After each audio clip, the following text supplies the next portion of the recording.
Hello ಗೆಳೆಯರೆ, ತಮ್ಮೆಲ್ಲರಿಗೂ ಲಾ excellence IAS ಪ್ರಸ್ತುತಪಡಿಸುವ ದ ಹಿಂದೂ ಸುದ್ದಿ ವಿಶ್ಲೇಷಣೆಗೆ ಸ್ವಾಗತ. ಇಂದು ನಾವು ನವೆಂಬರ್ 30, 2020 ಸುದ್ದಿ ವಿಶ್ಲೇಷಣೆಯನ್ನು ನೋಡಲಿದ್ದೇವೆ. ಸುದ್ದಿಗೂ ಮುನ್ನ ನಿನ್ನೆ ತಿಲಕ್ ಅವರು ಒಂದು ಪ್ರಶ್ನೆಯನ್ನು ಕೇಳಿದ್ದಾರೆ. ಯಾಕೆ ಟ್ರಾಪಿಕಲ್ ಸೈಕ್ಲೋನ್ಗಳು ಬೇ ಆಫ್ ಬೆಂಗಾಲ್ನಲ್ಲಿ ಅಂದರೆ ಈಸ್ಟ್ ಕೋಸ್ಟ್ನಲ್ಲಿ ಹೆಚ್ಚಿದ್ದಾವೆ, ಅರೇಬಿಯನ್ ಕೋಸ್ಟ್ನಲ್ಲಿ ಇಲ್ಲ ಅನ್ನುವಂಥದ್ದನ್ನು. ಸೊ ಇಲ್ಲಿ ನಾವು 6 ರೀಸನ್ಸ್ಗಳನ್ನು ನೋಟ್ ಮಾಡಲಿದ್ದೇವೆ. ಈ ರೀಸನ್ಸ್ಗಳನ್ನು ತಾವು ಸಹ ನೋಟ್ ಮಾಡ್ಕೋಬಹುದು. ಸೊ ಈಸ್ಟರ್ನ್ ಕೋಸ್ಟ್ನಲ್ಲಿ ನಮಗೆಲ್ಲ ಗೊತ್ತಿರೋ ಹಾಗೆ ಶೇಪ್ ಆಫ್ ಲ್ಯಾಂಡ್ ಏನಿದೆ ಬೇ ಆಫ್ ಬೆಂಗಾಲ್ ಕಡೆಗೆ, ಅಲ್ಲಿ ಗಾಳಿ ಸ್ಲೋ ಆಗಿ ಬೀಸುತ್ತದೆ ಆ್ಯಂಡ್ ವೀಕ್ ಇರುತ್ತದೆ ಓಷನ್ನಿನ ಮೇಲೆ ಏನು ಹೋಗ್ತಾ ಇರುವಂಥದ್ದು. ಅದು ಮೊದಲನೇ ರೀಸನ್. ಎರಡನೇದು, ಇಂಡಿಯನ್ ಓಷನ್ ಏನು ಜಾಗ ಇದೆಯೋ ಅಂದರೆ ಗಂಗಾ ಮತ್ತು ಬ್ರಹ್ಮಪುತ್ರ ನದಿಗಳು ಅಲ್ಲಿ ಹೆಚ್ಚಿಗೆ ಹರಿತಾ ಇರೋದ್ರಿಂದ ಬಹಳಷ್ಟು ನದಿಗಳು ನಮಗೆಲ್ಲ ಗೊತ್ತಿರೋ ಹಾಗೆ ಈಸ್ಟರ್ನ್ ಸೈಡಿಗೆ ಹರಿಯುವಂಥದ್ದು. ಇವು ಫ್ರೆಶ್ ವಾಟರ್ ಅಲ್ಲಿ ಎಂಟರ್ ಆದಾಗ ಅಲ್ಲಿ ಕೆಳಗಡೆ ಇರುವಂತಹ ಅಂದರೆ ಸಮುದ್ರದ ತಟದಲ್ಲಿ ಕೆಳಗಡೆ ಇರುವಂತಹ ಕೋಲ್ಡ್ ವಾಟರ್ನ ಜೊತೆಗೆ ಸರಿಯಾಗಿ ಮಿಕ್ಸಪ್ ಆಗೋದಿಲ್ಲ. ಸೊ ಮೇಲ್ಗಡೆ ಇರುವಂತಹ ವಾರ್ಮ್ ವಾಟರ್ ಏನು ಬರ್ತಾ ಇದೆಯೋ ಅದು ಪೊಟೆನ್ಷಿಯಲ್ ಸೈಕ್ಲೋನ್ ಆಗೋದಕ್ಕೆ ತುಂಬ ಅನುಕೂಲವಾಗ್ತಾ ಇರುವಂಥದ್ದು. ಸೊ ಹೆಚ್ಚಿನ ನದಿಗಳು ಈಸ್ಟರ್ನ್ ಸೈಡಲ್ಲಿ ಹೋಗ್ತಾ ಇರೋದು ಎರಡನೇ ಕಾರಣ. ಮೂರನೇದು, ಬೇ ಆಫ್ ಬೆಂಗಾಲ್ ಏನಿದೆಯೋ ಅದು ಪೆಸಿಫಿಕ್ ಓಷನ್ನಿಂದ ಬರುವಂತಹ ಸೈಕ್ಲೋನ್ಸ್ಗಳಿಗೂ ದಾರಿ ಮಾಡಿಕೊಡ್ತದೆ. ಯಾಕಂದರೆ ಅಲ್ಲಿ ಹೆಚ್ಚಿನ ಲ್ಯಾಂಡ್ ಮಾಸ್ ಇಲ್ಲದೆ ಇರೋದ್ರಿಂದ ಪೆಸಿಫಿಕ್ ಸೈಕ್ಲೋನ್ಗಳು ಬಹಳ ಸುಲಭವಾಗಿ ಅಥವಾ ಈಸಿಯಾಗಿ ಮಲೇಷಿಯಾ ಮತ್ತು Gulf of ಥೈಲ್ಯಾಂಡಿಂದ bay of ಬೆಂಗಾಲಿಗೆ enter ಆಗಲು ಸಾಧ್ಯವಾಗ್ತವೆ. ಮತ್ತು ಸೀ ಸರ್ಫೇಸ್ ಟೆಂಪರೇಚರ್ ಮತ್ತು ಹ್ಯೂಮಿಡಿಟಿ ಅನ್ನುವಂತಹ 2 ಪದಗಳನ್ನು ನಾವು ಅರ್ಥೈಸ್ಕೊಳ್ಳಬೇಕು. ಸೀ ಸರ್ಫೇಸ್ ಟೆಂಪರೇಚರ್ ಅಂದರೆ ಸಮುದ್ರದ ನೀರಿನ ಮೇಲೆ ಇರುವಂತಹ ಟೆಂಪರೇಚರ್, ಮತ್ತು ಹ್ಯೂಮಿಡಿಟಿ ಅಂತಂದರೆ ಗಾಳಿಯಲ್ಲಿ ಇರುವಂತಹ ನೀರಿನ ಪ್ರತಿಶತ. ಈ 2 ಸೈಕ್ಲೋನ್ಸ್ ಫಾರ್ಮ್ ಆಗಲು ಅತಿ ಮುಖ್ಯಕರವಾದಂತಹ ಟರ್ಮಿನಾಲಜೀಸ್. ಇವೆರಡು ಬೇ ಆಫ್ ಬೆಂಗಾಲ್ನಲ್ಲಿ, ಯಾಕಂದರೆ ಬೇ ಆಫ್ ಬೆಂಗಾಲ್ನಲ್ಲಿ ಹೆಚ್ಚಿನ ಮಳೆ ಬರೋದ್ರಿಂದ ಸೈಕ್ಲೋನ್ ಫಾರ್ಮೇಷನ್ನಿಗೂ ಹೆಚ್ಚಿನ ಸಾಧ್ಯತೆಗಳು ಆಗುವಂಥದ್ದು. ಮತ್ತು ಬೇ ಆಫ್ ಬೆಂಗಾಲ್ನಲ್ಲಿ ಆವರೇಜ್ ಟೆಂಪ್ರೇಚರ್ ಏನಿದೆಯೋ ವರ್ಷವಿಡೀ ಸುಮಾರು 22 ಡಿಗ್ರಿ ಸೆಲ್ಸಿಯಸ್ ಇರುತ್ತದೆ. ಹಾಗೂ ವಾರ್ಮ್ ಏರ್ ಕರೆಂಟ್ಸ್ ಏನು ಫ್ಲೋ ಆಗ್ತಾ ಇದ್ದಾವೋ ಅವು ಇದಕ್ಕೆ ಕಾರಣವಾಗಿದ್ದಾವೆ ಅನ್ನುವಂಥದ್ದನ್ನು. ಸೊ ತಿಲಕ್ ಅವರು ಈ ಪ್ರಶ್ನೆಯನ್ನು ಕೇಳಿದ್ದರು. ಈ 6 ರೀಸನ್ಸ್ಗಳನ್ನು ತಾವು ಬೇ ಆಫ್ ಬೆಂಗಾಲ್ನಲ್ಲಿ ಯಾಕೆ ಹೆಚ್ಚಿಗೆ ಟ್ರಾಪಿಕಲ್ ಸೈಕ್ಲೋನ್ಸ್ ಫಾರ್ಮ್ ಆಗ್ತವೆ, ಯಾಕೆ ಅರೇಬಿಯನ್ ಸಿಯಲ್ಲಿ ಫಾರ್ಮ್ ಆಗಲ್ಲ ಅನ್ನುವಂಥದ್ದನ್ನು ಸಹ ತಾವು ನೆನ್ಪಿಟ್ಕೋಬಹುದು. ಸೊ ಇವತ್ತಿನ ಸಂಚಿಕೆಯನ್ನು ಶುರು ಮಾಡೋಣ. ಇಂದಿನ ಮೊದಲನೇ article, life time risk of diabetes in metros alarming ಅನ್ನುವಂತಹ ಒಂದು ಸ್ಟಡಿ. ಲೈಫ್ ಟೈಮ್ ರಿಸ್ಕ್ ಡಯಾಬಿಟಿಸ್ಗಳ ಬಗ್ಗೆ ಮೆಟ್ರೋ ಸಿಟೀಸಲ್ಲಿ ಬಹಳ ಹೆಚ್ಚಿಗೆ ಆಗ್ತಾ ಇದೆ ಅನ್ನುವಂತಹ ಒಂದು ಸ್ಟಡಿಯನ್ನು ಡಯಾಬಿಟೋಲಜಿಯಾ ಅನ್ನುವಂತಹ ಒಂದು journal, European age association for study of diabetes ಅನ್ನುವಂತಹ ಒಂದು ಆರ್ಗನೈಸೇಷನ್ ಅಥವಾ ಒಂದು ಜರ್ನಲ್ ಈ ಒಂದು ರಿಪೋರ್ಟನ್ನು ತಂದಿರುವಂಥದ್ದು. ಇದರ ಪ್ರಕಾರ 55% ಗಂಡು ಮಕ್ಕಳು ಹಾಗೂ 2/3 ಅಂದರೆ 65% ಹೆಣ್ಣು ಮಕ್ಕಳು 20 ವಯಸ್ಸಿನವರು ಏನಿದ್ದಾರೋ ಅವರು ಹೆಚ್ಚಿಗೆ ಡಯಾಬಿಟಿಸನ್ನು ಬರಲು ಚಾನ್ಸಸ್ ಇರುವಂತಹವರು ಅಂತ ಹೇಳ್ತಾ ಇರುವಂಥದ್ದು. ಇದರಲ್ಲಿ ಹೆಚ್ಚಿನ ಮಾತ್ರದಲ್ಲಿ ಅಂದರೆ 95% ಜನರಿಗೆ ಈ ಸ್ಟಡಿಯಲ್ಲಿ ಹೇಳ್ತಾ ಇರೋ ಹಾಗೆ ಟೈಪ್ 2 ಡಯಾಬಿಟಿಸ್ ಬರುವಂತಹ ಸಾಧ್ಯತೆಗಳು ಹೆಚ್ಚಿಗೆ ಇರುವಂಥದ್ದು. ಈ ರಿಪೋರ್ಟಿನ ಹೆಸರು life time risk of diabetes in metropolitan cities in India ಅಂತ ಹೇಳ್ತಾ ಇರುವಂಥದ್ದು. ಭಾರತದಲ್ಲಿ ಆಗಲೇ ಹೆಲ್ತ್ ಬರ್ಡನ್, ಆರೋಗ್ಯ ಕ್ಷೇತ್ರದಲ್ಲಿ ಬಹಳ ಹೆಚ್ಚಿನ ಹೊರೆಯಾಗಿದ್ದು ಡಯಾಬಿಟಿಸ್ ಅದಕ್ಕೆ ಇನ್ನೂ ಆ್ಯಡ್ ಆಗಲಿದೆ ಅನ್ನುವಂಥದ್ದನ್ನು ಹೇಳ್ತಾ ಇರುವಂಥದ್ದು. ಪ್ರೆಸೆಂಟ್ ಸ್ಟೇಟಸನ್ನು ನೋಡಿದಾಗ ಭಾರತದಲ್ಲಿ ಒಟ್ಟು 77 ಮಿಲಿಯನ್ ಅಡಲ್ಟ್ಸಿಗೆ ಡಯಾಬಿಟಿಸ್ ಇರುವಂಥದ್ದು. ಹಾಗೂ 2045 ಇದು 135 ಮಿಲಿಯನ್ ಆಗುವ ಸಾಧ್ಯತೆಗಳು ಇದ್ದಾವೆ ಅಂತ ಹೇಳಿ All India Institute of Medical ಸೈನ್ಸಸ್ನ ನಿಖಿಲ್ ಟಂಡನ್ ಪ್ರೊಫೆಸರ್ ಅವರು ಇದಕ್ಕೆ ಕೋ ಆಥರ್ ಆಗಿರುವಂಥವರು ಹೇಳ್ತಾ ಇರುವಂತಹ ಮಾತು. ಹಾಗೆ ಇದೇ ಸಂದರ್ಭದಲ್ಲಿ ಏನೇನು ಕಾರಣಗಳಿದ್ದಾವೆ ಡಯಾಬಿಟಿಸ್ ಆಗೋದಕ್ಕೆ, ಅರ್ಬನೈಸೇಷನ್, ಡಯಟ್ ಕ್ವಾಲಿಟಿಯಲ್ಲಿ ಕಡಿತ ಹಾಗೂ ಫಿಸಿಕಲ್ ಆ್ಯಕ್ಟಿವಿಟಿಯನ್ನು ಕಡಿಮೆ ಮಾಡ್ತಾ ಇರುವಂಥದ್ದು ಈ ಒಂದು ಹಿಡನ್ ಎಪಿಡಮಿಕ್ಕಿಗೆ ಹೆಚ್ಚಿನ ಕಾರಣಗಳು ಆಗಿರುತ್ತವೆ ಅನ್ನುವಂಥದ್ದನ್ನು ಅರ್ಥೈಸ್ಕೊಳ್ಳಬೇಕಾಗಿರುವಂಥದ್ದು. ಭಾರತದ ಏನು ಹೆಲ್ತ್ ಕ್ಷೇತ್ರ ಇದೆ ಅದರಲ್ಲಿ ಆಗಲೇ ಹೆಚ್ಚಿನ ನೆಗೆಟಿವ್ ಇಂಪ್ಲಿಕೇಶನ್ಸ್ ಇದ್ದು ಈ ರೀತಿಯ ಹೆಲ್ತ್ ಬರ್ಡನ್, ಡಿಸೀಸ್ ಅಥವಾ ಡಯಾಬಿಟಿಸ್ಗೆ ಸಂಬಂಧಿಸಿದಂತೆ ಬರುವಂಥದ್ದು ಸಾಮಾನ್ಯ ಜನರ ಜೇಬಿಗೆ ಕತ್ತರಿ ಬೀಳಲಿದೆ ಅನ್ನುವಂತಹ ಮಾತನ್ನು ಸಹ ಈ ಆರ್ಟಿಕಲಲ್ಲಿ ಹೇಳ್ತಾ ಇರುವಂಥದ್ದು. ಸೊ ಭಾರತದಲ್ಲಿ ಈ ಒಂದು ಆ್ಯಕ್ಟಿವಿಟೀಸ್ಗಳ ಮೇಲೆ ಅಥವಾ ಸ್ಟ್ರೆಸ್ ಕಡಿಮೆ ಮಾಡಿಕೊಂಡು ಫಿಸಿಕಲ್ ಆ್ಯಕ್ಟಿವಿಟೀಸನ್ನು ಹೆಚ್ಚಿಗೆ ಮಾಡುವಂಥದ್ದು ಮತ್ತು ಡಯಟ್ ಕ್ವಾಲಿಟಿಯನ್ನು ಮೇಂಟೈನ್ ಮಾಡುವಂಥದ್ದು ಅತಿ ಮುಖ್ಯಕರವಾಗಿದೆ ಅನ್ನುವಂತಹದ್ದನ್ನು ಇಲ್ಲಿ ಅರ್ಥೈಸ್ಕೊಳ್ಳಬೇಕಾಗಿರುವಂಥದ್ದು. ಮುಂದಿನ article, China nod for downstream dam on Brahmaputra. So downstream dam on ಬ್ರಹ್ಮಪುತ್ರದ ಮೇಲೆ ಚೈನಾ ಒಂದು ಡ್ಯಾಮನ್ನು, ಹೈಡ್ರೋ ಎಲೆಕ್ಟ್ರಿಕ್ ಪ್ರಾಜೆಕ್ಟ್ ಡ್ಯಾಮನ್ನು ಕಟ್ಟಲು ಮುಂದಾಗಿರುವಂತಹ ನಿಟ್ಟಿನಲ್ಲಿ ಈ ಆರ್ಟಿಕಲ್ನ ಅರ್ಥೈಸ್ಕೊಳ್ಳಬೇಕಾಗಿರುವಂಥದ್ದು. ಸೊ ಒಂದು state owned hydro power company power China ಅನ್ನುವಂಥದ್ದು ಒಂದು strategic cooperation agreement Tibetan autonomous region ಜೊತೆಗೆ ಸೈನ್ ಮಾಡಿರುವಂತಹ ನಿಟ್ಟಿನಲ್ಲಿ ಯಾರ್ಲುಂಗ್ ಝ್ಯಾಡ್ಪೋ ರಿವರ್ನ ಮೇಲೆ ಈ ಒಂದು ಪ್ರಾಜೆಕ್ಟನ್ನು ಕಟ್ಟಲು ಚೈನಾ ಮುಂದಾಗಿರುವಂಥದ್ದು.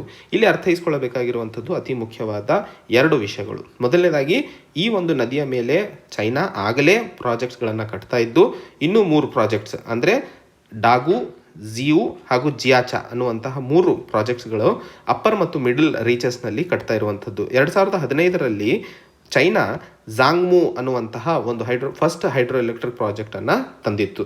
ಈ ಒಂದು ಪ್ರಾಜೆಕ್ಟ್ನಿಂದಾಗಿ ಸರಿಸುಮಾರು 70 ಮಿಲಿಯನ್ ಕಿಲೋವ್ಯಾಟ್ಸ್ಗಳಷ್ಟು ಎಲೆಕ್ಟ್ರಿಸಿಟಿ ಜನರೇಟ್ ಮಾಡಲಾಗುತ್ತದೆ ಹಾಗೂ ಸುಮಾರು 300 ಬಿಲಿಯನ್ ಕಿಲೋವ್ಯಾಟ್ಸ್ ಅಷ್ಟು ಕ್ಲೀನ್, ರಿನ್ಯೂವಬಲ್ ಮತ್ತು ಝೀರೋ ಕಾರ್ಬನ್ ಎಲೆಕ್ಟ್ರಿಸಿಟಿಯನ್ನು ಈ ಪ್ರಾಜೆಕ್ಟ್ನಿಂದ ತರಲು ಸಾಧ್ಯವಿದೆ ಅನ್ನುವಂಥದ್ದನ್ನು ಹೇಳ್ತಾ ಇರುವಂಥದ್ದು. ಈ ಪ್ರಾಜೆಕ್ಟನ್ನು ಗ್ರೇಟ್ ಬೆಂಡ್ ಅಂತ ಏನು ಕರಿತೀವಿ, ನಮಗೆಲ್ಲ ಗೊತ್ತಿರೋ ಹಾಗೆ ನಾವು ಮ್ಯಾಪ್ಸಲ್ಲಿ ನೋಡಿದ್ವಿ. ಸೊ ಬ್ರಹ್ಮಪುತ್ರ ಎಲ್ಲಿ ರೈಸ್ ಆಗುತ್ತದೆಯೋ ಅದು ಅರುಣಾಚಲ್ ಪ್ರದೇಶ್ ಎಂಟ್ರಿ ಆಗೋದಕ್ಕಿಂತ ಮುಂಚೆ ಒಂದು ಬೆಂಡನ್ನು ತಗೋತದೆ. ಇದನ್ನ ನಾವು ಗ್ರೇಟ್ ಬೆಂಡ್ ಅಂತ ಕರಿತೀವಿ.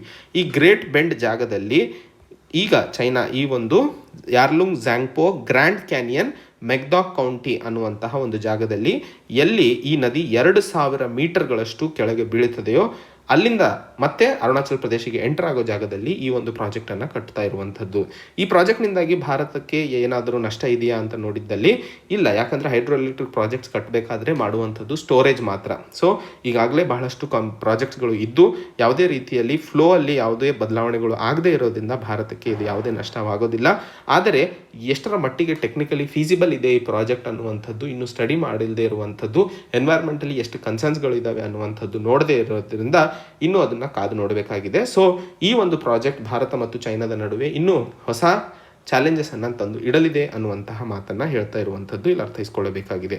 ಸೊ ಯಾರ್ಲುಂಗ್ ಝ್ಯಾಂಗ್ಪೋ ಅನ್ನುವಂತಹ ನದಿಯ ಮೇಲೆ ಅಲ್ಲಿ ಏನು ನದಿ ಈ ಬ್ರಹ್ಮಪುತ್ರ ನದಿನ ಅಲ್ಲಿ ಏನು ಕರಿತೀವೋ ತಿಬೆಟ್ ರೀಜನಲ್ಲಿ ಅಲ್ಲಿ ಈ ಪ್ರಾಜೆಕ್ಟನ್ನು ಕಟ್ತಾ ಇರುವಂಥದ್ದು ಅತಿ ಮುಖ್ಯವಾಗಿ ಅರ್ಥೈಸ್ಕೊಳ್ಳಬೇಕಾಗಿರುವಂಥದ್ದು.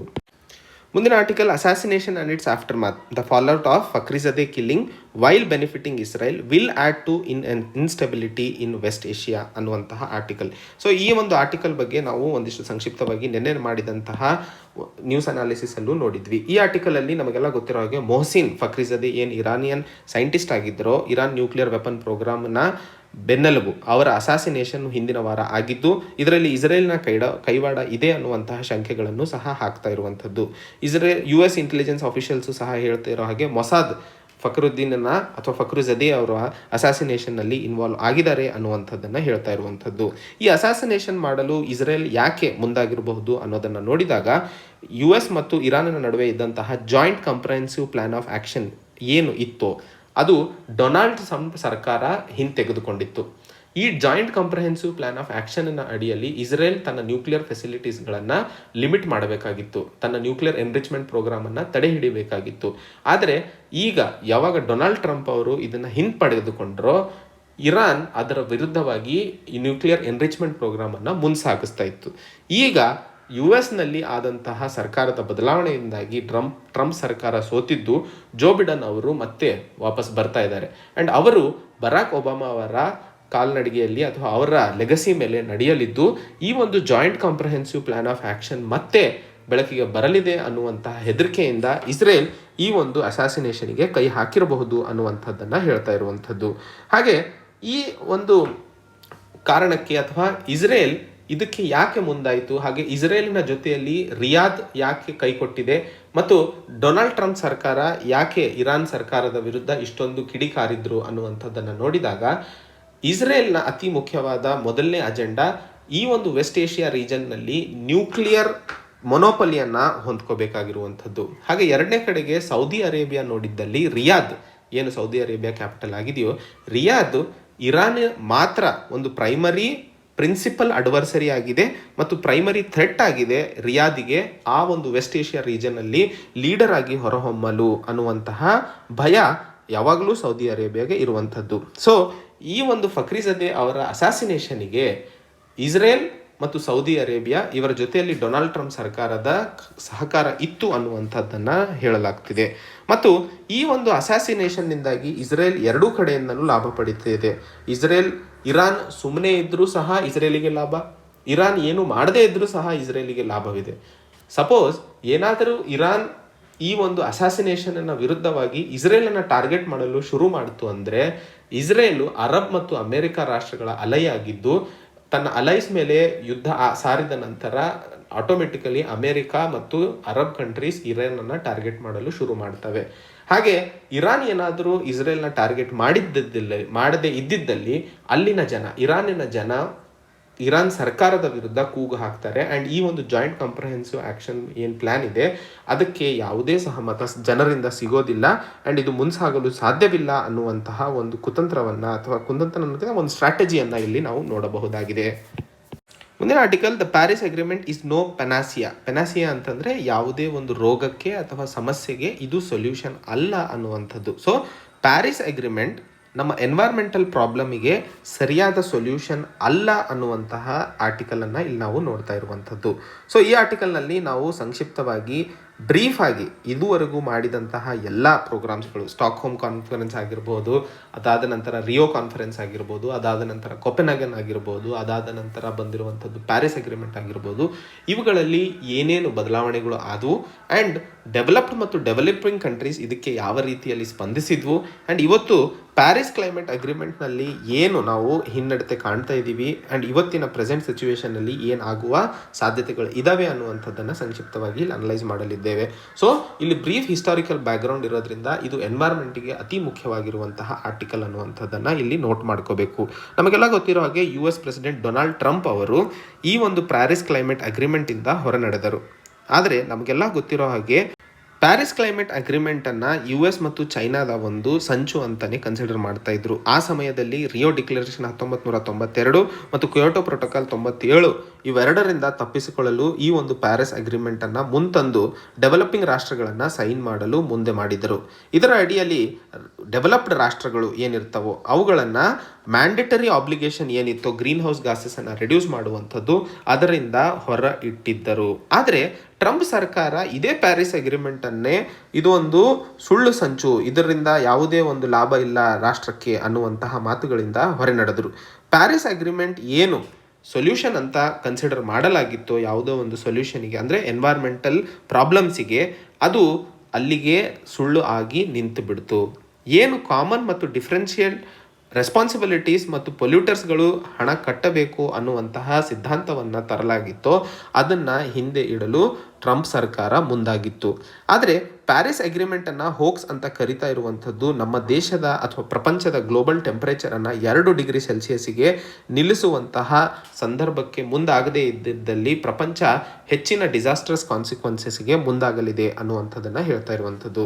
ಇದೇ ಸಂದರ್ಭದಲ್ಲಿ ಬ್ರೀಫ್ ಹಿಸ್ಟ್ರಿಯನ್ನು ನೋಡಿದಾಗ ನಮಗೆಲ್ಲ ಗೊತ್ತಿರೋ ಹಾಗೆ ಗ್ಲೋಬಲ್ ಕೋಆಪರೇಷನ್ ಪ್ಲಾನೆಟನ್ನು ಉಳಿಸೋಕ್ಕೋಸ್ಕರ ಮುಂದಾಗಿದ್ದು ಮೊದಲ ಬಾರಿಗೆ ಸ್ಟಾಕ್ ಹೋಮ್ ಕಾನ್ಫರೆನ್ಸ್ನಲ್ಲಿ 1972 ಮತ್ತು ರಿಯೋ ಕಾನ್ಫರೆನ್ಸ್ 1992 ಮಧ್ಯೆ ನಡೆದಂತಹ ಚಟುವಟಿಕೆಗಳಲ್ಲಿ ದೇಶ ಅಥವಾ ಪ್ರಪಂಚ ಈ ಎನ್ವೈರ್ಮೆಂಟಲ್ ಕಾನ್ಸಿಕ್ವೆನ್ಸಸ್ ಅಥವಾ ಡಿಸಾಸ್ಟರಿಂದ ಉಳಿದುಕೊಳ್ಳುತ್ತದೆ ಅನ್ನುವಂತಹ ಒಂದು ಆಸೆ ಇತ್ತು.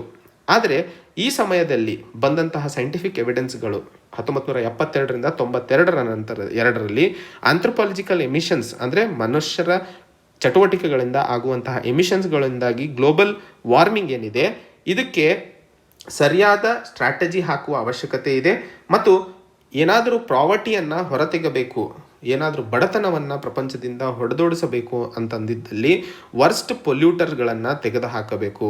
ಇವು ಅದಕ್ಕಿಂತ ಅಂದರೆ ಬಡತನಕ್ಕಿಂತ ಹೆಚ್ಚು ಮಾರಕವಾಗಿರುವಂಥದ್ದು ಅಂತ ಹೇಳಿ ಅಂದಿನ ನಮ್ಮ ಪ್ರಧಾನಮಂತ್ರಿಗಳಾದ ಇಂದಿರಾ ಗಾಂಧಿ ಅವರು ಸ್ಟಾಕ್ ಹೋಮ್ ಕಾನ್ಫರೆನ್ಸ್ನಲ್ಲಿ ಈ ಮಾತನ್ನು ಹೇಳಿದ್ದರು. ಸೊ ರಿಯೋ ಕಾನ್ಫರೆನ್ಸ್ನಲ್ಲಿ ನಡೆದಂತಹ ಸಂದರ್ಭದಲ್ಲಿ United Nation Framework Convention on Climate ಚೇಂಜನ್ನು ಜಾರಿಗೆ ತರಲಾಯಿತು. ಇದೊಂದು ಮಾಡೆಲ್ ಗ್ಲೋಬಲ್ ಇನ್ಸ್ಟ್ರೂಮೆಂಟ್ ಆಗಿ ಹೊರಹೊಮ್ಮಿತು. ಇದರ ಅಡಿಯಲ್ಲಿ ಡೆವಲಪಿಂಗ್ ಮತ್ತು ಡೆವಲಪ್ಡ್ ರಾಷ್ಟ್ರಗಳಿಗೆ ಒಂದು ಆಬ್ಲಿಗೇಷನನ್ನು ಕೊಡಲಾಯಿತು. ಏನು ಆಬ್ಲಿಗೇಷನು ಅಂದರೆ ಲಕ್ಸುರಿ ಎಮಿಷನ್ನು ಮತ್ತು ಸರ್ವೈವಲ್ ಎಮಿಷನ್ ಅನ್ನುವಂತಹ 2 ಪದಗಳನ್ನು ಹೇಳಲಾಯಿತು. ಏನೇನು ಲಕ್ಸುರಿ ಎಮಿಷನ್ಗಳಿದಾವೋ ಅದನ್ನು ತಡೆದು ಹಾಕಬೇಕು, ಪೂರ್ತಿಯಾಗಿ ತೆಗೆದುಹಾಕಬೇಕು. ಆದರೆ ಸರ್ವೈವಲ್ ಎಮಿಷನ್ ಏನಿದೆಯೋ ಅದನ್ನು ಬೇಕಾದ್ರೆ ಬೆಳೆಸ್ಕೊಂಡು ಹೋಗಬಹುದು, ಯಾಕಂದರೆ ಅದನ್ನು ಸರ್ವೈವಲ್ ಆಗಕ್ಕೆ ಬೇಕೇ ಬೇಕು. ಆದರೆ ಕಾನ್ಫರೆನ್ಸ್ ಆಫ್ ಪಾರ್ಟೀಸ್ ಬರ್ಲಿನ್ನಲ್ಲಿ 1995ಕ್ಕೆ ಬರೋಷ್ಟೊತ್ತಿಗೆ ಡೆವಲಪ್ಡ್ ಕಂಟ್ರೀಸ್ ಈ ಒಂದು ಅಗ್ರಿಮೆಂಟಿಂದ ಹೊರನಡೀತಾರೆ. ಇದನ್ನು ಹೊರನಡೆದ ನಂತರ ಆ ಅಗ್ರಿಮೆಂಟ್ ಅಲ್ಲಿಗೆ ಅಥವಾ ರಿಯೋ ಪ್ರಿನ್ಸಿಪಲ್ಸ್ ಯಾವ ಆಧಾರದ ಮೇಲೆ ಮುಂದೆ ಬಂದಿತ್ತೋ ಲಕ್ಸುರಿ ಎಮಿಷನ್ ಮತ್ತು ಸರ್ವೈವಲ್ ಎಮಿಷನ್ ಅನ್ನುವಂಥದ್ದು ಅಲ್ಲಿಗೆ ನಿಲ್ತು ಹೋಯಿತು ಅನ್ನುವಂಥದ್ದನ್ನು ನೋಡ್ತೀವಿ.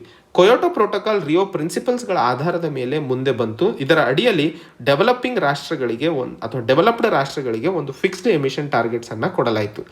ಅಲ್ಲಿ ಸೆಟ್ ಆಫ್ ಪ್ರಿನ್ಸಿಪಲ್ಸ್ಗಳ ಆಧಾರದ ಮೇಲೆ ಆ ಒಂದು ಡಿಸಿಷನ್ಸ್ಗಳನ್ನು ತಗೊಳ್ತಾ ಇತ್ತು. ಆದರೆ US ಕಾಂಗ್ರೆಸ್ ಇದಕ್ಕೆ ಯಾವುದೇ ಒಂದು ಸೈನನ್ನು ಮಾಡಲೇ ಇಲ್ಲ. 2001ರಲ್ಲಿ US ಈ ಒಂದು ಕೊಯೋಟೋ ಪ್ರೋಟೋಕಾಲ್ನ ಸಪೋರ್ಟನ್ನು ತೆಗೆದುಹಾಕಿತು. ಆದರೆ 2009ರಲ್ಲಿ ಅಂದರೆ ಕೊಯೋಟೋ ಪ್ರೋಟೋಕಾಲ್ ಯಾವಾಗ ಹೊರನಡೀತೋ, ಕೋಪೆನ್ಹೇಗನ್ ಅಕಾರ್ಡ್ ಅನ್ನುವಂಥದ್ದು US ಮತ್ತು ಚೈನಾ ಸಂಚು ಮಾಡಿ ಕೆಲವೊಂದು ಕೀ ರಾಷ್ಟ್ರಗಳನ್ನು ಒಳಗೊಂಡಿಸಿಕೊಂಡು ಇಂಡಿಯಾ ಇದಕ್ಕೆ ವಿರುದ್ಧವಾಗಿ ಗ್ಲೋಬಲ್ ಕ್ಲೈಮೇಟ್ ಆಕ್ಷನ್ ಪ್ಲಾನ್ ಇದರಿಂದ ಸಾಧ್ಯವಾಗಲಿದೆ, ಗ್ರೀನ್ ಹೌಸ್ ಗ್ಯಾಸಸ್ಸನ್ನು ತಡೆಯಲು ಸಾಧ್ಯವಾಗುತ್ತದೆ ಅನ್ನುವಂತಹ ಸಂದರ್ಭಕ್ಕೆ ವಾಲಂಟರಿಯಾಗಿ ಇದಕ್ಕೆ ಜಾಯ್ನ್ ಆಯಿತು. ಕೋಪನ್ಹೇಗನ್ ಅಕಾರ್ಡ್ನಲ್ಲಿ ಬಹಳ ಕೀ ಲೀಡರ್ಸ್ ಅಂದರೆ US, ಚೈನಾ, ಭಾರತ, ಬ್ರೆಜಿಲ್ ಈ ಒಂದು ಕಾನ್ಫರೆನ್ಸ್ನಿಂದ ಕೊನೆಯ ದಿನ ಸಾಲ್ವ್ ಮಾಡ್ಕೊಂಡಿರುವಂಥದ್ದು ಸೊಲ್ಯೂಷನ್ಸ್ಗಳನ್ನು. ಹಾಗೆ ಮರುದಿನ ನೆಗೋಸಿಯೇಷನ್ಸ್ಗಳನ್ನು ಮಾಡಿ ಆ ಒಂದು ಕೋಪನ್ಹೇಗನ್ ಅಕಾರ್ಡನ್ನು ಜಾರಿಗೆ ತರಲಾಗಿತ್ತು. ಆದರೆ ಬಹಳಷ್ಟು ಡೆವಲಪಿಂಗ್ ಕಂಟ್ರೀಸ್ ಪ್ಯಾರಿಸ್ ಅಗ್ರಿಮೆಂಟ್ ಅಥವಾ ಕೋಪನ್ಹೇಗನ್ ಅಕಾರ್ಡ್ನ ವಿರುದ್ಧವಾಗಿ ತಮ್ಮ ಧ್ವನಿಯನ್ನು ಎತ್ತಿದ್ರು. ಆದರೆ 2015ರಲ್ಲಿ ಕೋಪನ್ಹೇಗನ್ ಅಕಾರ್ಡನ್ನ ಮುಂದಿನ ಪಾರ್ಟ್ನರ್ ಆಗಿ ಪ್ಯಾರಿಸ್ ಅಗ್ರಿಮೆಂಟ್ ಹೊರಬಂದಿತ್ತು. ಈ ಪ್ಯಾರಿಸ್ ಅಗ್ರಿಮೆಂಟ್ನಲ್ಲಿ ಕೊಟ್ಟಿದ್ದು ನ್ಯಾಷನಲಿ ಡಿಟರ್ಮೈನ್ಡ್ ಕಾಂಟ್ರಿಬ್ಯೂಷನ್ಸ್ ಅಂತ ಹೇಳಿ, ಅಂದರೆ ಡೆವಲಪಿಂಗ್ ಮತ್ತು ಡೆವಲಪ್ಡ್ ರಾಷ್ಟ್ರಗಳು ಒಂದೇ ಪ್ಲಾಟ್ಫಾರ್ಮ್ ಮೇಲೆ ನಿಂತ್ಕೊಂಡು ತಮ್ಮ ದೇಶದಿಂದ ಪ್ರತಿ 5 ವರ್ಷಕ್ಕೊಮ್ಮೆ ಒಂದು ಡಿಟರ್ಮೈನ್ಡ್ ಟಾರ್ಗೆಟ್ನಲ್ಲಿ ಗ್ರೀನ್ ಹೌಸ್ ಎಮಿಷನ್ಸ್ಗಳನ್ನು ಕಡಿಮೆ ಮಾಡಲಾಗುತ್ತದೆ ಅನ್ನುವಂತಹ ಕಾನ್ಸೆಪ್ಟ್ ಮೇಲೆ ಪ್ಯಾರಿಸ್ ಅಗ್ರಿಮೆಂಟನ್ನು ಜಾರಿಗೆ ತರಲಾಗಿತ್ತು. ಸೊ ಅಲ್ಲಿ ಹೇಳಿದ್ದಂಥದ್ದು ಏನಾದರೂ ಟಾರ್ಗೆಟ್ಸ್ ರೀಚ್ ಆಗದೇ ಇದ್ದಿದ್ದಲ್ಲೂ ಸಹ ತಾವು ಅದಕ್ಕೆ ಫೈನ್ ಕಟ್ಟುವ ಅವಶ್ಯಕತೆ ಇಲ್ಲ. ಆದರೆ ಎಲ್ಲರೂ ರೆಸ್ಪಾನ್ಸಿಬಲ್ ಆಗಿ ನಮ್ಮ ದೇಶವನ್ನು ಪ್ರಪಂಚವನ್ನು ಉಳಿಸೋಕ್ಕೋಸ್ಕರ ಪ್ಯಾರಿಸ್ ಅಗ್ರಿಮೆಂಟ್ನ ಅಡಿಯಲ್ಲಿ ಟಾರ್ಗೆಟ್ಸನ್ನು ಡಿಫೈನ್ ಮಾಡಬೇಕು ಅನ್ನುವಂತಹ ಮಾತನ್ನು ಹೇಳಲಾಗಿತ್ತು. ಆದರೆ ಸೈಂಟಿಫಿಕ್ ಕಮ್ಯುನಿಟಿ ಹೇಳ್ತಾ ಇರೋ ಹಾಗೆ ಪ್ಯಾರಿಸ್ ಅಗ್ರಿಮೆಂಟ್ ಯಾವುದೇ ಕಾರಣಕ್ಕೂ ಎನ್ವೈರ್ಮೆಂಟಲ್ ಪ್ರಾಬ್ಲಮ್ಸಿಗೆ ಸೊಲ್ಯೂಷನ್ ಅಲ್ಲ. ಇನ್ನೇನಾದರೂ 1.5 ಡಿಗ್ರಿ ಸೆಲ್ಸಿಯಸ್ ಎನ್ವೈರ್ಮೆಂಟಲ್ ಟೆಂಪರೇಚರ್ ಹೆಚ್ಚಿದ್ದಲ್ಲಿ ಬಹಳಷ್ಟು ಇರ್ರಿವರ್ಸಬಲ್ ಚೇಂಜಸ್ ಆಗ್ತವೆ. ಅದೇ ಏನಾದರೂ 1.5 ಡಿಗ್ರಿ ಸೆಲ್ಸಿಯಸ್ ಚೇಂಜ್ ಆಗಿದ್ದಲ್ಲಿ ಕೋರಲ್ ರೀಫ್ಗಳು ಇಡೀ ಪ್ರಪಂಚದಿಂದ ಸುಮಾರು 90% ನಾಶವಾಗ್ತವೆ. ಏನಾದರೂ 2% ಜಾಸ್ತಿ ಆದರೆ ಯಾವುದೇ ಕೋರಲ್ ರೀಫ್ಗಳು ಉಳ್ಕೊಳ್ಳೋದೇ ಇಲ್ಲ ಅನ್ನುವಂತಹ ಮಾತನ್ನು ಸಹ ಹೇಳ್ತಾ ಇರುವಂಥದ್ದು. ಬರೀ 1 ಡಿಗ್ರಿ ಸೆಲ್ಸಿಯಸ್ ಏನಾದರೂ ಪ್ಲಾನೆಟ್ನಲ್ಲಿ ಹೆಚ್ಚಾಗಿದ್ದಲ್ಲಿ intergovernmental planet on climate change ಹೇಳ್ತಾ ಇರೋ ಹಾಗೆ ಬಹಳಷ್ಟು ಎನ್ವೈರ್ಮೆಂಟಲ್ ಕಾನ್ಸಿಕ್ವೆನ್ಸ್ಗಳನ್ನು ಮಾನವ ಜನತೆ ಅಥವಾ ಮಾನವೀಯತೆ ಹ್ಯುಮ್ಯಾನಿಟಿ ಕಾಣಬೇಕಾಗುತ್ತದೆ ಅನ್ನುವಂತಹ ಮಾತನ್ನು ಹೇಳ್ತಾ ಇರುವಂಥದ್ದು. ಹಾಗೆ ಈಗ US ಪ್ರೆಸಿಡೆಂಟ್, ಹೊಸ ಪ್ರೆಸಿಡೆಂಟ್ ಆಗಿ ಅಥವಾ ಹೊಸ ರಾಷ್ಟ್ರಪತಿಗಳಾಗಿ ಏನು ಜೋ ಬಿಡನ್ ಅವರು ಬಂದಿದ್ದಾರೋ, ಇವರು ಒಬಾಮಾ ಸರ್ಕಾರದ ಲೆಗಸಿಯನ್ನು ಕಂಟಿನ್ಯೂ ಮಾಡ್ತಾ ಇದ್ದು ಇವರು ಈ ಒಂದು ಪ್ಯಾರಿಸ್ ಅಗ್ರಿಮೆಂಟನ್ನು ಮತ್ತೆ ಮರುಕಳಿಸಲು ಮುಂದಾಗಿರುವಂಥದ್ದು. ಹಾಗೆ ಪ್ಯಾರಿಸ್ ಅಗ್ರಿಮೆಂಟ್ನ ಜೊತೆಯಲ್ಲಿ ನೆಟ್ ಝೀರೋ ಎಮಿಷನ್ಸ್ 2050ರವರೆಗೆ ಮಾಡಲಾಗುವುದು ಅನ್ನುವಂತಹ ಮಾತನ್ನು ಹೇಳ್ತಾ ಇರುವಂಥದ್ದು. ಕೆಲವೊಂದು ಅಪಾಯಿಂಟ್ಮೆಂಟ್ಸ್ಗಳು ಜೋ ಬಿಡನ್ ಅವರು ಏನು ತಮ್ಮ ಕ್ಯಾಬಿನೆಟ್ನಲ್ಲಿ ಮಾಡ್ಕೊಂಡಿದ್ದಾರೋ ಅವುಗಳನ್ನು ನೋಡಿದಾಗ ಪ್ಯಾರಿಸ್ ಅಗ್ರಿಮೆಂಟನ್ನು ಸೀರಿಯಸ್ ಆಗಿ ತಗೊಳ್ಳಲಾಗುವುದು. ಹಾಗೆ US ಇದರ ಬಗ್ಗೆ ಮತ್ತೆ ಹೆಚ್ಚಿನ ಗಮನವನ್ನು ಕೊಡಲಿದೆ ಅನ್ನುವಂತಹ ಸಂಶಯಗಳು ಹಾಗೂ ಹಿಂಟ್ಸ್ಗಳು ಸಿಗ್ತಾ ಇರುವಂತಹ ನಿಟ್ಟಿನಲ್ಲಿ ಪ್ಯಾರಿಸ್ ಅಗ್ರಿಮೆಂಟನ್ನು ಇವತ್ತು ಪೂರ್ತಿಯಾಗಿ ಅರ್ಥೈಸಿಕೊಳ್ಳಬೇಕಾಗಿರುವಂಥದ್ದು. ಸೊ ಈ ಆರ್ಟಿಕಲ್ನನ್ನು ಅತಿ ಮುಖ್ಯವಾಗಿ ಇಲ್ಲಿವರೆಗೂ 1972 ಏನು ಸ್ಟಾಕ್ಹೋಮ್ ಅಗ್ರಿಮೆಂಟಿಂದ ಅಥವಾ ಸ್ಟಾಕ್ಹೋಮ್ ಕಾನ್ಫರೆನ್ಸಿಂದ ಇವತ್ತಿನ ಪ್ಯಾರಿಸ್ ಅಗ್ರಿಮೆಂಟ್ವರೆಗೂ ಕೊಟ್ಟಿರುವಂತಹ ಬದಲಾವಣೆಗಳನ್ನು ತಾವೆಲ್ಲರೂ ಇಂಪಾರ್ಟೆಂಟ್ ಆಗಿ ಓದಬೇಕಾಗಿ ಹೇಳ್ತಾ ಇರುವಂಥದ್ದು. ಮುಂದಿನ article, clear the fog, drop A clear vaccination policy. ನಮಗೆಲ್ಲ ಗೊತ್ತಿರೋ ಹಾಗೆ ವ್ಯಾಕ್ಸಿನ್ಸ್, ಹ್ಯೂಮನ್ ಇನ್ಫೆಕ್ಷನ್ ಡಿಸೀಸ್ ಏನಿದಾವೋ ಅವುಗಳನ್ನು ಹೊಡೆದಾಡಲು ಅತಿ ಮುಖ್ಯವಾಗಿರುವಂಥದ್ದು. ವ್ಯಾಕ್ಸಿನ್ನು ಮನುಷ್ಯನಲ್ಲಿ ಇಮ್ಯುನಿಟಿಯನ್ನು ಹೆಚ್ಚಿಸುತ್ತದೆ. ಅದು ವ್ಯಕ್ತಿತ್ವ ಅಥವಾ ಪ್ರತಿಯೊಂದು ಇಂಡಿವಿಜುವಲ್ಗೆ ಮಾಡಿದಾಗ ಇಂಡಿವಿಜುವಲ್ ಇಮ್ಯುನಿಟಿ ಹೆಚ್ಚಿಗೆ ಆಗುತ್ತದೆ. ಹಾಗೆ ವ್ಯಾಕ್ಸಿನ್ ಆವಾಗ ಪ್ರಿವೆಂಟಿವ್ ಮೆಡಿಸಿನ್ ಅಂತ ಕರೆಸಿಕೊಳ್ಳುತ್ತದೆ. ಅದೇ ವ್ಯಾಕ್ಸಿನ್ ಏನಾದರೂ ನ್ಯಾಷನಲ್ ಅಥವಾ ಗ್ಲೋಬಲ್ ಪ್ರೋಗ್ರಾಮ್ ಆಗಿದ್ದಲ್ಲಿ ಆವಾಗ ಹೆಚ್ಚಿನ ಜನರು ಆ ವ್ಯಾಕ್ಸಿನನ್ನು ಪಡೆದಾಗ ಅದನ್ನು ನಾವು ಹರ್ಡ್ ಇಮ್ಯುನಿಟಿ ಅಂತ ಕರಿತೀವಿ. ಆ ಹರ್ಡ್ ಇಮ್ಯುನಿಟಿ ಹೆಚ್ಚಾಗಿದ್ದಲ್ಲಿ ಅಥವಾ ಆ ಡಿಸೀಸ್ ಫ್ರೀಕ್ವೆನ್ಸಿ ಕಡಿಮೆ ಆಗುತ್ತದೆ. ಈ ಒಂದು ವ್ಯಾಕ್ಸಿನೇಟೆಡ್ ಪಾಪ್ಯುಲೇಷನ್ ಏನಿರ್ತದೆಯೋ ಅದರಿಂದಾಗಿ ಈ ಡಿಸೀಸ್ ಅಥವಾ ಮೈಕ್ರೋಬ್ ಟ್ರಾನ್ಸ್ಮಿಷನ್ ಇಡೀ ಕಮ್ಯುನಿಟಿಯಲ್ಲಿ ಹರಡುವಂಥದ್ದು ಕಡಿಮೆ ಆಗುತ್ತದೆ. ಈ ಒಂದು ಇಡೀ ಸಿಸ್ಟಮಿಗೆ ಅಥವಾ ಈ ಒಂದು ಫಿನಾಮಿನಾಗೆ ನಾವು ಹರ್ಡ್ ಎಫೆಕ್ಟ್ ಆಫ್ ವ್ಯಾಕ್ಸಿನೇಷನ್ ಅಂತಲೇ ಕರಿತೀವಿ. ಹಾಗೆ ಮುಂದಿನ ಆರ್ಟಿಕಲ್ನಲ್ಲಿ ಡಿಸೀಸ್ ಬರ್ಡನ್ ಮತ್ತು ಕಂಟ್ರೋಲ್ ಬಗ್ಗೆ ಮಾತಾಡ್ತಿದ್ದೀವಿ. ನಮಗೆಲ್ಲ ಗೊತ್ತಿರೋ ಹಾಗೆ ಹರ್ಡ್ ಇಮ್ಯುನಿಟಿ ಮತ್ತು ಹರ್ಡ್ ಎಫೆಕ್ಟ್ ಇವೆರಡು ಒಂದಾಗಿದ್ದಲ್ಲಿ ಕಮ್ಯುನಿಟಿಯಲ್ಲಿ ಡಿಸೀಸ್ ಬರ್ಡನ್ ಕಮ್ಮಿ ಆಗಲು ಸಾಧ್ಯವಾಗುತ್ತದೆ. ನಾವು ಇಲ್ಲಿ ಇನ್ನೊಂದು ವರ್ಡನ್ನು ಯೂಸ್ ಮಾಡ್ತಾ ಇದ್ದೀವಿ, ಏನು, ಕಂಟ್ರೋಲ್ ಅನ್ನುವಂಥದ್ದು. ಕಂಟ್ರೋಲ್ ಅಂತಂದ್ರೇನು, ಏನು ಡಿಸೀಸ್ ಫ್ರೀಕ್ವೆನ್ಸಿ ಪ್ರೆಸೆಂಟ್ ಇದೆಯೋ ಅದರಲ್ಲಿ ಮಾಡಬೇಕಾದಂತಹ ಕಡಿತ ರಿಡಕ್ಷನನ್ನು ನಾವು ಕಂಟ್ರೋಲ್ ಅಂತ ಕರಿತೀವಿ. ಅದೇ ಇರಾಡಿಕೇಷನ್ ಮತ್ತು ಎಲಿಮಿನೇಷನ್ ಅಂತ ನಾವು ನೆಕ್ಸ್ಟ್ ಲೆವೆಲಲ್ಲಿ ನೋಡ್ತೀವಿ. ಇರಾಡಿಕೇಷನ್ ಮತ್ತು ಎಲಿಮಿನೇಷನ್ಗೆ ಉದಾಹರಣೆ ಮೀಸೆಲ್ಸ್ ಆ್ಯಂಡ್ ರುಬೆಲ್ಲಾ ಇದೆ. ಇದು ಶ್ರೀಲಂಕಾದಲ್ಲಿ ಸರಿಯಾದ ವ್ಯಾಕ್ಸಿನೇಷನ್ನಿಂದಾಗಿ ಹೆಚ್ಚಿನ ಕವರೇಜ್ ಮಾಡಿರೋದ್ರಿಂದ ಆ ಡಿಸೀಸನ್ನು ಇಡೀ ಶ್ರೀಲಂಕಾದಿಂದನೇ ತೆಗೆದುಹಾಕಲು ಸಾಧ್ಯವಾಯಿತು. ಸೊ ಈಗ ಪ್ರಶ್ನೆ ಇರುವಂಥದ್ದು ಸರ್ಕಾರದ ಮತ್ತು ದೇಶದ ಎದುರಿಗೆ ಇಂಡಿವಿಜುವಲ್ ಪ್ರೊಟೆಕ್ಷನ್ ಅಂದರೆ ಬರೀ ರೋಗ ಬಂದವರಿಗೆ ವ್ಯಾಕ್ಸಿನ್ ಕೊಡಬೇಕಾ, ಅಥವಾ ಕಮ್ಯುನಿಟಿ ಕಂಟ್ರೋಲ್ ಮಾಡುವ ಅವಶ್ಯಕತೆ ಇದೆಯಾ, ಅಥವಾ ಈ ಒಂದು ಡಿಸೀಸನ್ನು ಪೂರ್ತಿ ಎಲಿಮಿನೇಟ್ ಅಥವಾ ಇರಾಡಿಕೇಟ್ ಮಾಡುವ ಅವಶ್ಯಕತೆ ಇದೆಯಾ ಅನ್ನುವಂತಹ ಪ್ರಶ್ನೆಯನ್ನು ಈ ಆರ್ಟಿಕಲಲ್ಲಿ ನಾವು ಕಂಡುಹಿಡಿಬೇಕಾಗಿರುವಂಥದ್ದು. ಯಾಕಂದರೆ ನಮಗೆಲ್ಲ ಗೊತ್ತಿರೋ ಹಾಗೆ 3 ವ್ಯಾಕ್ಸಿನ್ಗಳು ಪ್ರೆಸೆಂಟ್ ಮಾರ್ಕೆಟಲ್ಲಿ ಅತಿ ಹೆಚ್ಚು ಹೆಸರು ಮಾಡ್ತಾ ಇರುವಂಥದ್ದು ಫೈಸರ್ ಅನ್ನುವಂಥದ್ದು, ಬಯೋನ್ಟೆಕ್ ಮಾಡ್ತಾ ಇರುವಂಥದ್ದು, ಹಾಗೆ ಮಾಡರ್ನಾ ಮತ್ತು ಸ್ಪುಟ್ನಿಕ್ 5. ಈ 3 ವ್ಯಾಕ್ಸಿನ್ಗಳು ಸುಮಾರು 90-95% ರಿಸಲ್ಟ್ಸನ್ನು ತೋರಿಸಿದ್ದು, ದೇಶ ಯಾವ ರೀತಿಯಲ್ಲಿ ಈಗ ವ್ಯಾಕ್ಸಿನೇಷನ್ ಪಾಲಿಸಿಯನ್ನು ಕ್ಲಿಯರ್ ಮಾಡುವ ಅವಶ್ಯಕತೆ ಇದೆ ಅನ್ನುವಂತಹ ಸಂದರ್ಭದಲ್ಲಿ ಈ ಆರ್ಟಿಕಲ್ನ ನಾವು ನೋಡ್ತಾ ಇರುವಂಥದ್ದು. ಹಾಗೆ ನಮಗೆಲ್ಲ ಗೊತ್ತಿರೋ ಹಾಗೆ ಸ್ಮಾಲ್ ಪಾಕ್ಸ್ ಮತ್ತು ಕ್ಯಾಟಲ್ ಪ್ಲೇಗ್ ಏನಿದೆಯೋ ಇವು ವ್ಯಾಕ್ಸಿನೇಷನ್ನ ಉಪಯೋಗಿಸಿಕೊಂಡು ಪೂರ್ತಿ ಎರಾಡಿಕೇಟ್ ಮಾಡಲು ಸಾಧ್ಯವಾಯಿತು. ಹಾಗೆ ಈ ಸಂದರ್ಭದಲ್ಲಿ severe acute respiratory syndrome SARS 2003ರಲ್ಲಿ ಎರಾಡಿಕೇಟ್ ಮಾಡಲು ಸಾಧ್ಯವಾಗಿದ್ದು ವ್ಯಾಕ್ಸಿನ್ ಇಲ್ಲದೆ ಇರೋ ಹಾಗೆ. ಸೊ ಅದನ್ನು ನಾವು ನಾನ್ ಫಾರ್ಮಕಾಲಜಿಕಲ್ ಇಂಟರ್ವೆನ್ಷನ್ ಅಂತ ಕರಿತೀವಿ.